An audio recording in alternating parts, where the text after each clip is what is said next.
Welcome to Carolina Sculpture Studio. My name's Clint Button. I'm a granite sculptor. Welcome to video number 43 of the virtual stone carving apprenticeship. We're going to dive back into the carving here, working on this cross, trying to get it wrapped up. Hope to have it done yesterday. Got a little bit more to do on it today, but we'll get this finished up and get the customer satisfied. So check it out.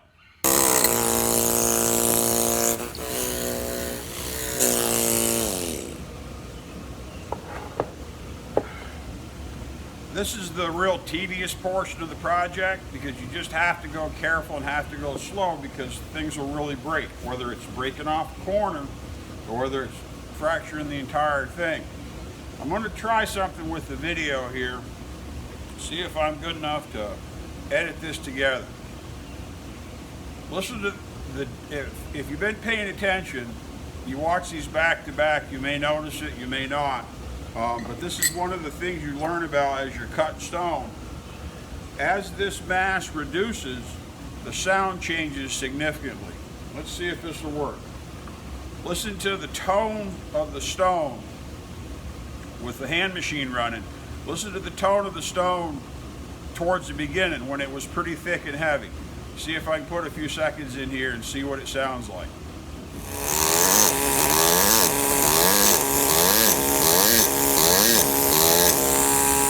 Okay.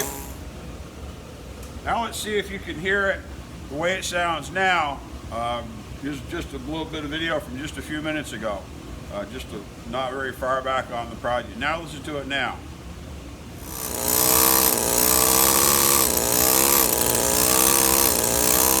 Can you hear the difference? You should be able to. As your stone reduces, you're going to get a different tone in the stone. It's going to vibrate in a different way. And that's one of the ways that you can listen to the stone to pay attention to what you're doing. You want that stone to sound the same while you're working on it. If you make an abrupt change in that stone, if you're going and you've got this kind of loud sound it's making now, it's kind of sharp, and then all of a sudden it goes dull, you just cracked it and you're done. It's real notable with granite, like if you're doing something with wings or a thin cross section, you'll get a lot of noise. And when you work on something like that, like large wings for extended period of time, you work on it for 2 or 3 weeks doing the feathers on them, the fletching, they just ding-a-ling-ling-ling-ling-ling-ling, and you'll hear it in your sleep. It'll drive you crazy, give you a headache. But as long as it rings, as long as it's got a good tone, it's vibrating, it didn't crack. That's what you want. So slow down and be careful. Use that to your advantage. At this point, we just have to support the stone the way we can, try to work into it in the least destructive manner in terms of how it's supported and what we're carving. So do your best. Use some pads, set it up, watch your chips, and just go slow. Remember I tell you to pay attention? Okay, this marble's pretty soft, no big deal. Cutting this line, look at that little stripe right there. See that stripe in my cut? You know what that means? It means there's a little tiny chip. See if we can get the focus. Right in the very end of that chisel. So, fix it. That's not something that typically happens with marble, but you got to watch because something like that causes you a lot of headaches. Go ahead and dress it off, fix your chisel, keep carving.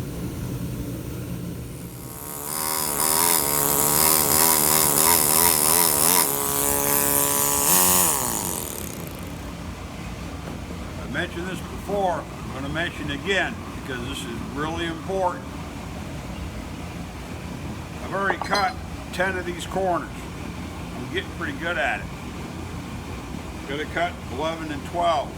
If I'm going to break one, 11 and 12 are the dangerous ones because I've probably gotten comfortable what I'm doing. I might even get a little cocky and think I can just blow right through them and cut them off.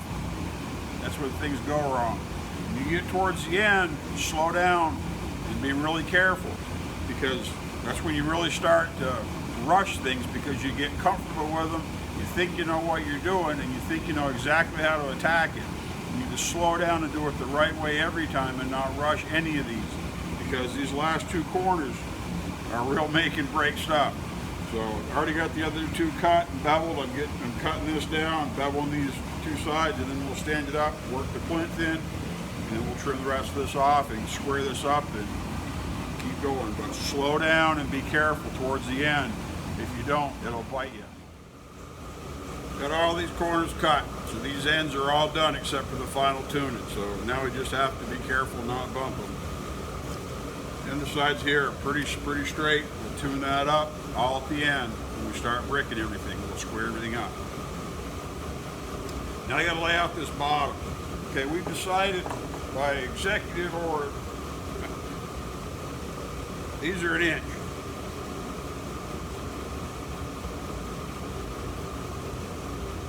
Let's go.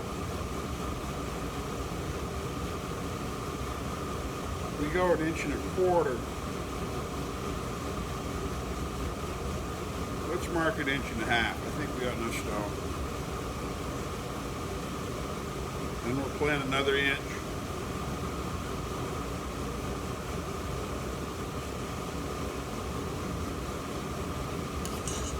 Another 1/2 inch.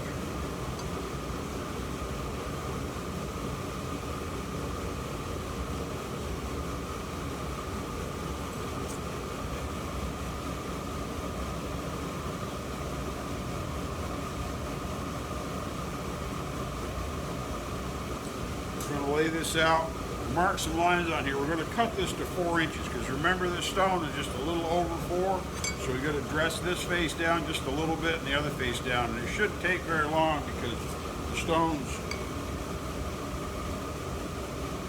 it's barely 1/4 inch, so it'll just face off. So we'll end up resetting the combination square, just using that to check our panel instead of trying to figure out our little minuscule depth here. We'll set it up like that, and we can just cut this in. Then after we panel this off, flip it over, panel the other off, then we'll have our lines out here to where we get it. We're trying to get an understanding of what we're going to do, have some lines on here, then we can waste everything off, transfer our lines back on before we do. Should be good. But I think that if we have this on,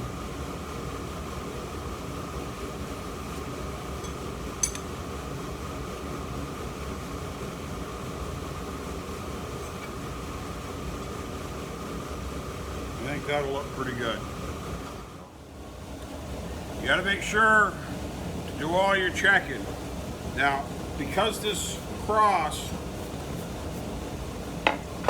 is cut to an octagon, you know, as far as the cross section of the actual shaft, we have to, that's part of the way we're doing this bottom, we have to understand how this is going to relate to the top.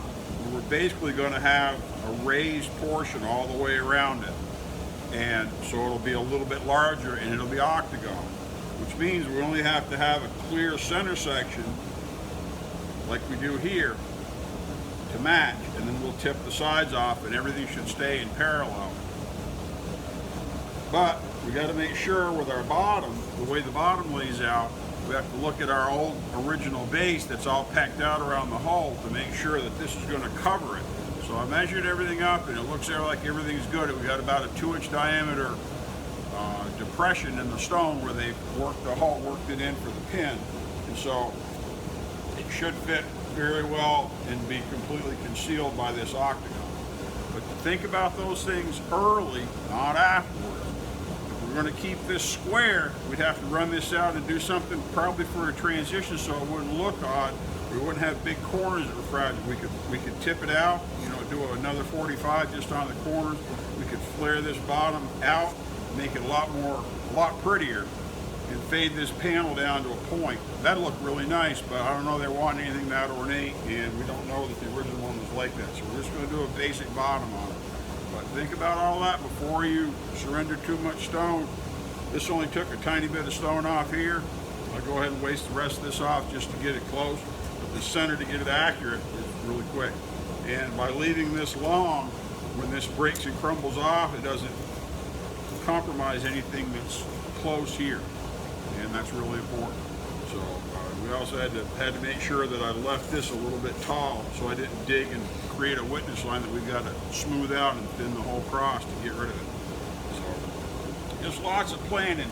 Do it on a pen and paper, piece of paper, and figure it out if you don't know beforehand.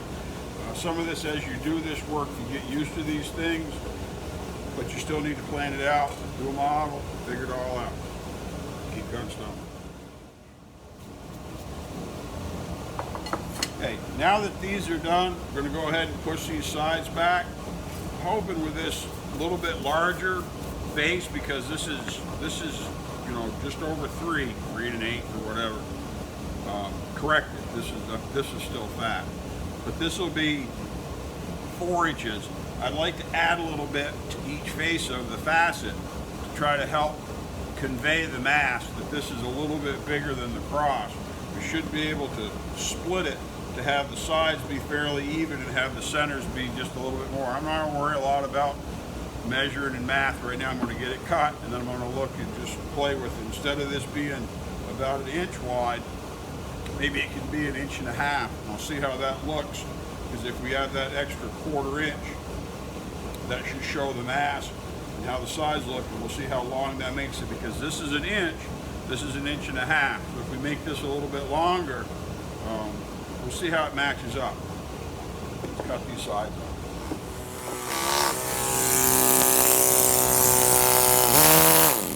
I'm going to cut these in. I'm going to push this right off and develop this face just like I did these. And then I'll do it a little, I'll turn it over, I'll do the other side. I'm just going to go ahead and we're going to cut this whole thing right off.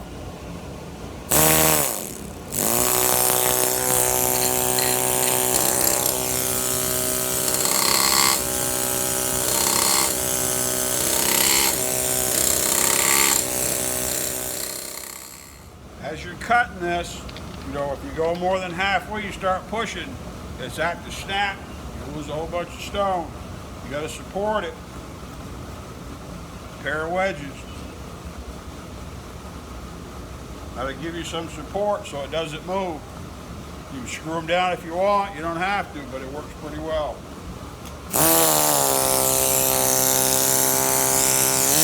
Keep it clean, watch all your corners.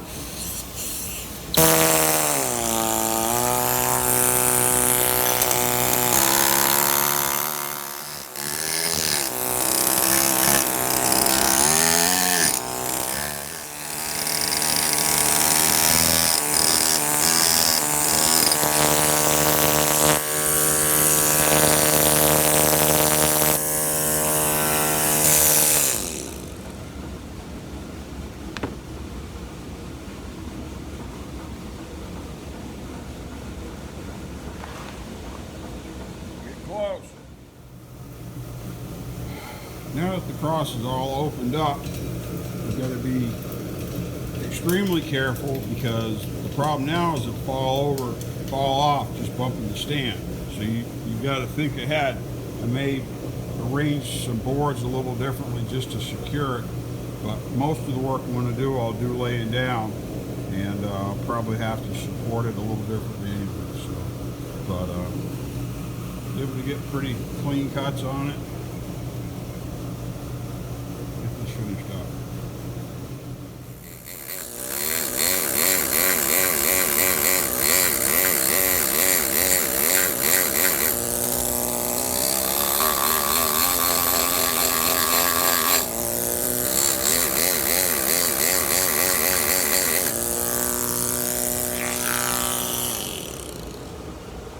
Check this out.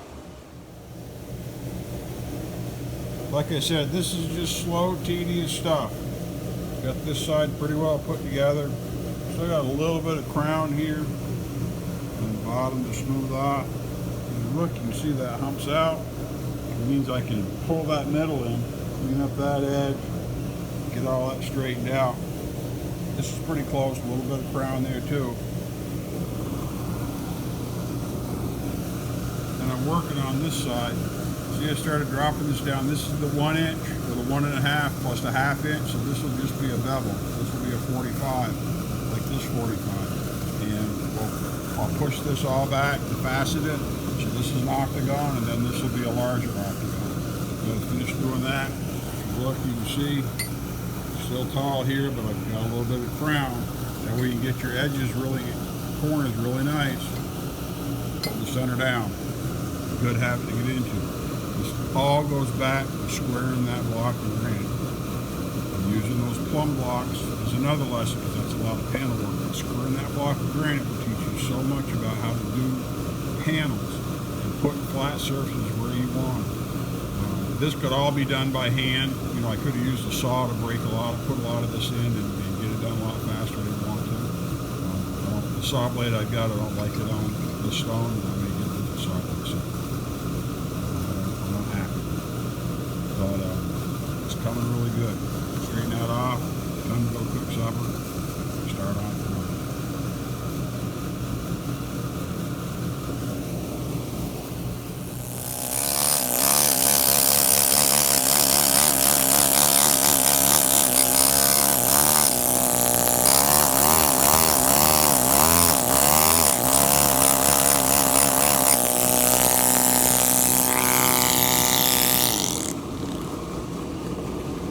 By cross hatching, running the tool one way and then doing a skew and running it the other way, when you go a single direction you'll end up having undulation, ups and down. By going one way and turning the other, and even turning the other, even if you have to go a little more vertical to reach it, you'll end up working off your tops and you'll lower a plane flat. It'll go down a lot flatter than it will if you're trying to scrape it just in one orientation, because you'll never get it flat. You'll always have ups and downs, and the more holes you dig, the deeper they'll get, because you'll go through the hole and dig it deeper every time. As soon as you get a hole, like this line here, cross over it, take the top off.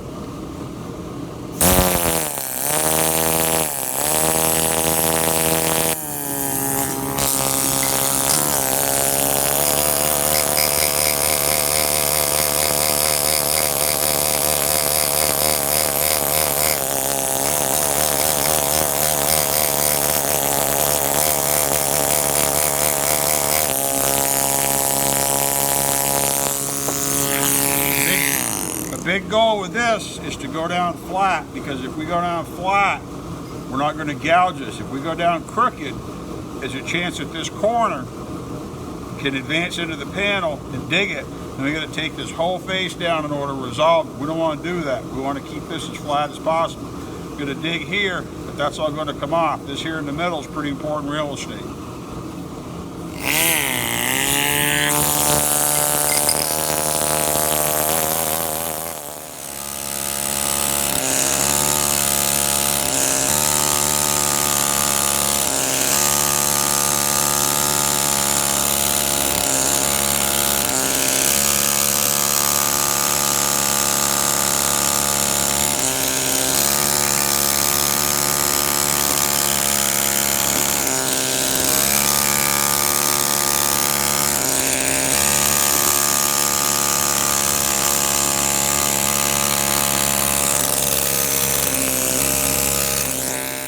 Video's running long again. I'm gonna try to keep these videos shorter. I don't want to waste your time. I don't want to piss you off, because I know if you've got 15-20 minutes, you can watch something. 25 minutes, that's getting long. When they get up into the mid-30s, up near 40 minutes, I get lost. I don't sit there and pay attention to watching videos that long. So we're going to wrap this one up, and then we'll split this in half so they'll both be a little bit shorter to watch.